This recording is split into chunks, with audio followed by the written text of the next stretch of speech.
Gracias porque nos permite llegar hasta su hogar con este estudio que estamos haciendo del Evangelio de Marcos. El tema para hoy es Getsemaní. Creo que todos hemos escuchado esta palabra. Es un nombre que nos hace eco en nuestro corazón siempre porque ya sea que hayamos visto una película sobre la vida del Señor Jesús o que hayamos leído la Biblia, ese nombre, ese lugar va a tener un lugar importante. Así que vamos a orar pidiendo a Dios su dirección para nuestro estudio.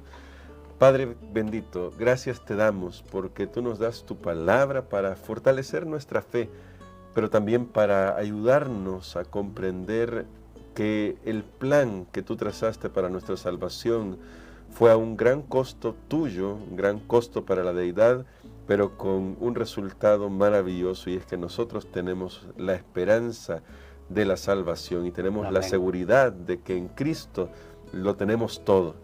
En el nombre de Él oramos, pues. Amén. Amén.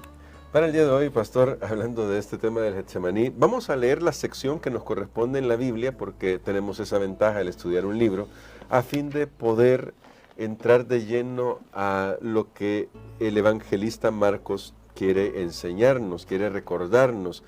Lo quería hacer para sus lectores primarios, también para nosotros. Y desde el verso 32 al 42 leemos lo siguiente. Vinieron pues a un lugar que se llama Getsemaní, y dijo a sus discípulos, sentaos aquí entre tanto que yo oro. Y tomó consigo a Pedro, a Jacobo y a Juan, y comenzó a entristecerse y a angustiarse, y les dijo, mi alma está muy triste hasta la muerte, quedaos aquí y velad. Yéndose un poco adelante, se postró en tierra y oró que si fuese posible, pasase de él aquella hora, y decía, Abba, Padre, todas las cosas son posibles para ti. Aparta de mí esta copa, mas no lo que yo quiero, sino lo que tú. Vino luego y los halló durmiendo y dijo a Pedro, Simón, ¿duermes? ¿No has podido velar una hora? Velad y orad para que no entréis en tentación. El espíritu a la verdad está dispuesto, pero la carne es débil. Otra vez fue y oró diciendo las mismas palabras. Al volver, otra vez los halló durmiendo, porque los ojos de ellos estaban cargados de sueño y no sabían qué responderle. Vino la tercera vez y les dijo, dormid ya y descansad. Basta, la hora ha venido.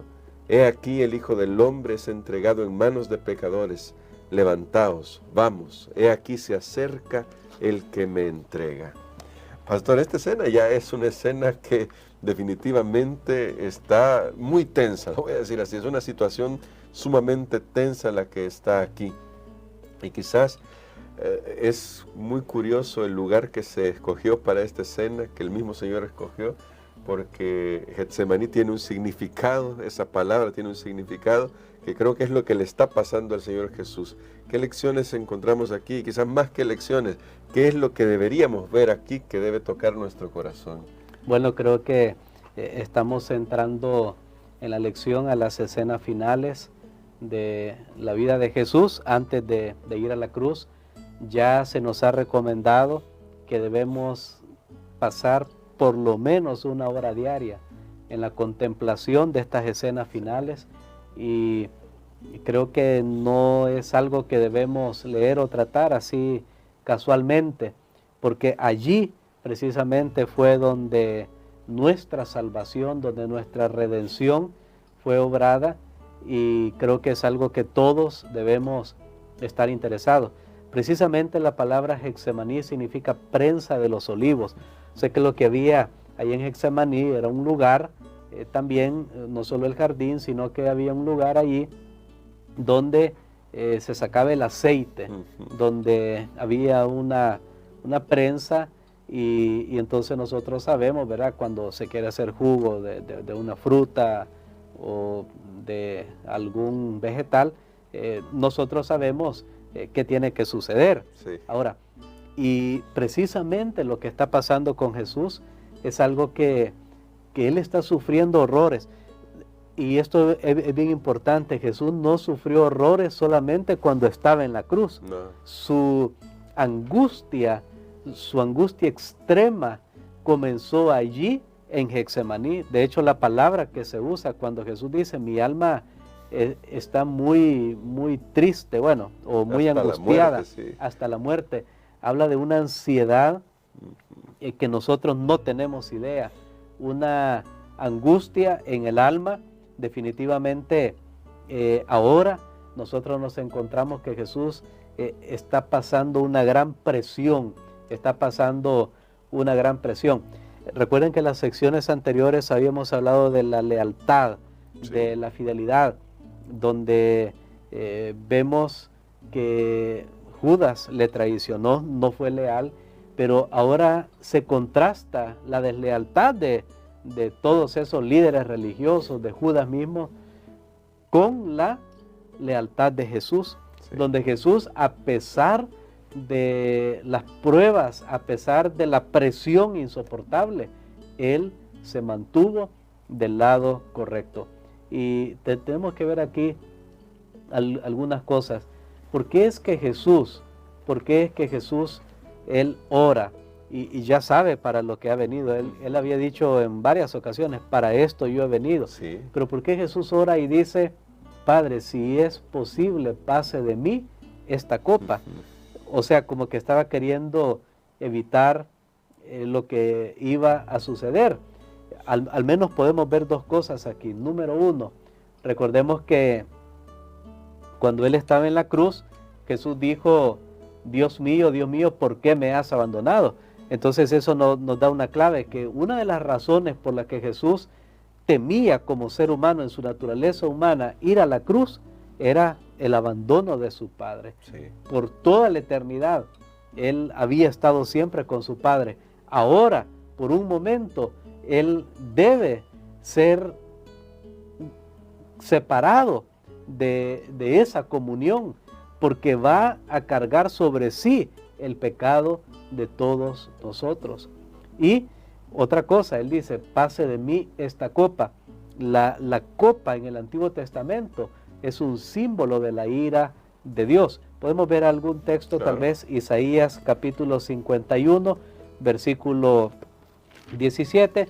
Tal vez usted, si tiene el tiempo, más adelante puede leer Ezequiel capítulo 23, versículos 33 y 34. Pero para el propósito de este momento vamos a leer Isaías 51, 17. Que dice, despierta, despierta, levántate, oh Jerusalén, que bebiste de la mano de Jehová el cáliz de su ira, porque el cáliz de aturdimiento bebiste hasta los sedimentos. Muy bien, el cáliz es lo mismo que la copa.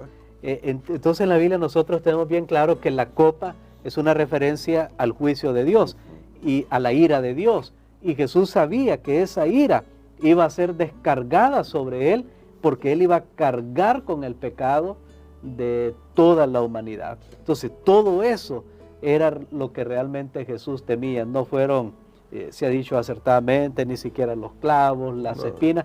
Y no digo que una persona no teme, sí, venga, cláveme aquí. No.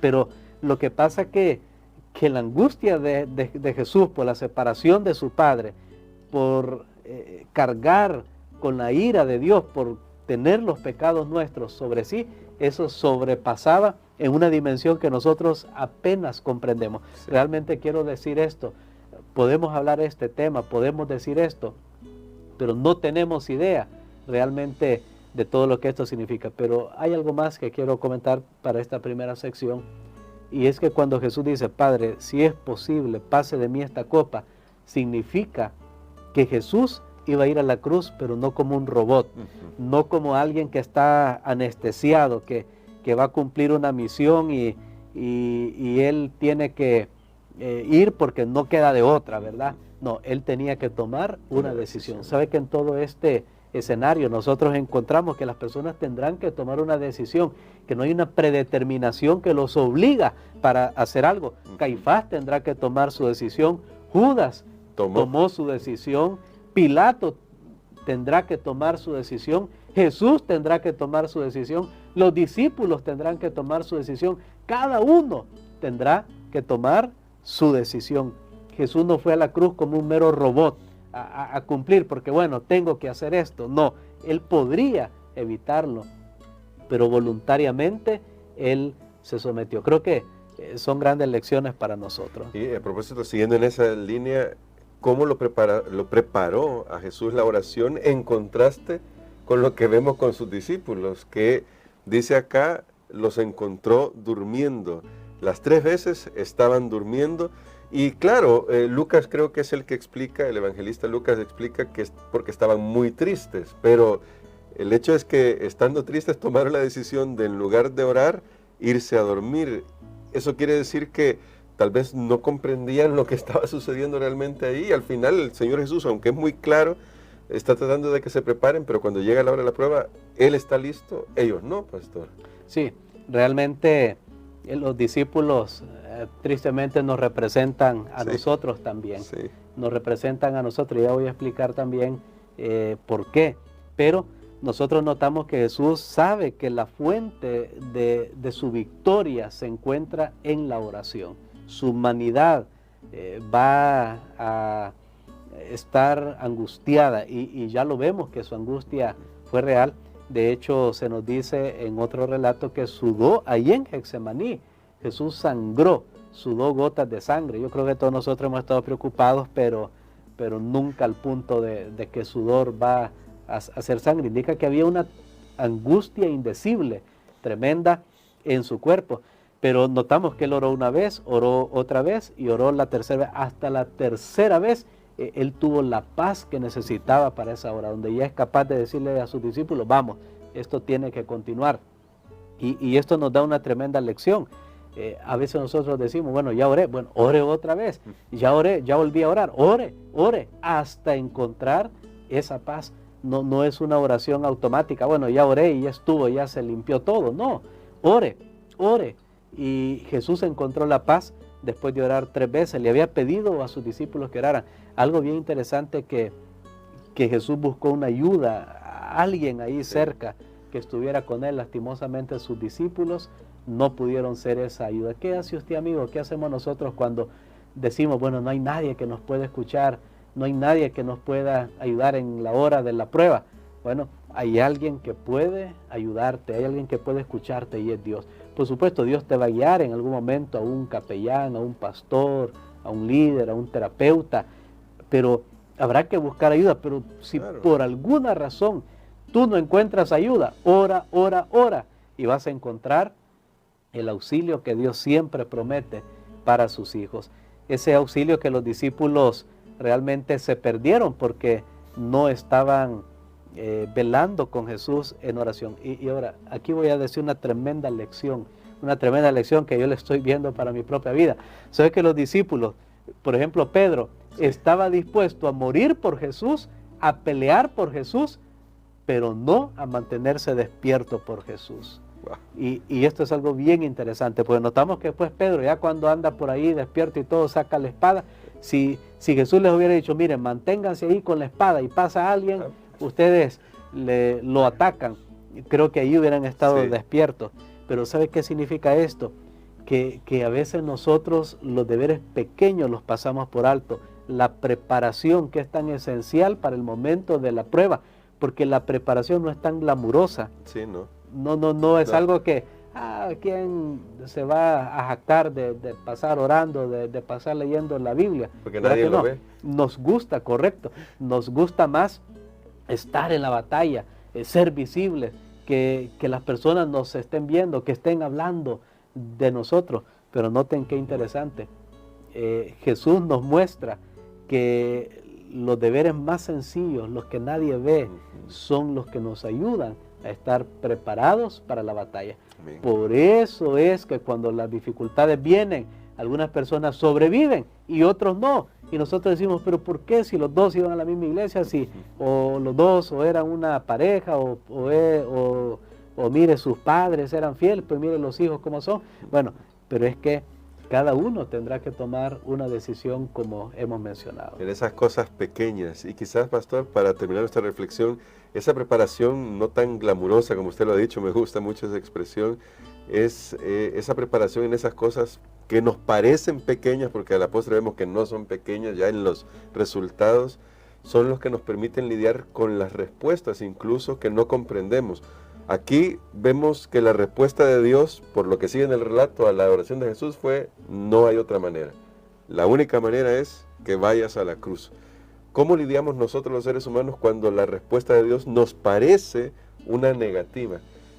¿cómo nos va a servir, siguiendo con este tema de esa preparación previa, cómo nos va a servir esa preparación previa para estar atentos a saber que esa aparente negativa al final va a tener una bendición? Bueno, creo que ahí está la clave. Las respuestas de Dios que para nosotros no son favorables como quisiéramos, en el plan de Dios, en el cuadro global que solo Dios puede ver, tiene sentido. Pero esto tenemos que aceptarlo por fe. Sí. Porque incluso puede ser que ni aún en nuestra vida nosotros podamos encontrar un sentido. Y esto es como las piezas de un rompecabezas, que entre más piezas tiene el rompecabezas, las piezas son más pequeñas y menos usted puede entender. Usted agarra una pieza y dice, yo no entiendo, pero a medida va poniendo las piezas, de aquí se trata de esto, pero de repente hasta que las piezas están todas en el cuadro, usted puede ver el panorama completo. Ahora, quiero decirles, hermanos, nosotros tenemos que aprender a confiar en Dios, que Dios ve el cuadro completo. Él ya lo ve desde el principio, aún antes de que suceda. Y por eso tenemos que aprender a confiar en Dios. Si algo sucedió en nuestra vida y no era lo que queríamos y no era lo que le pedimos al Señor, tenemos que confiar que a los que aman a Dios, todas las cosas les ayudan para bien. Amén. Y con esa confianza, pastor, queremos que ore por nosotros para que en la experiencia del Señor Jesús en el Getsemaní también podamos encontrar fuerzas para enfrentar los desafíos de la vida, sabiendo que Él ya pasó primero por lo que garantizó nuestra salvación, y todo lo que a nosotros nos queda es seguir sus pisadas. Amén. Padre, te damos gracias, Señor, porque hoy hemos estudiado uno de los capítulos más importantes de la vida de Jesús para nosotros, para que podamos entender o apenas comenzar a comprender el gran costo que tuvo nuestra salvación, que no es algo casual. Por eso tu palabra dice, ¿cómo vamos a descuidar una salvación tan grande que fue hecha a un gran costo, a un gran precio? Gracias, Señor, porque diste todo por nosotros y nos amas tanto. Ayúdanos, Padre, para que nosotros podamos valorar esto al estar activos en una comunión contigo, Señor, allá donde nadie nos ve, donde nadie interrumpe. Allí, ayúdanos, Señor. Todo esto lo pedimos en el nombre de Jesús. Amén.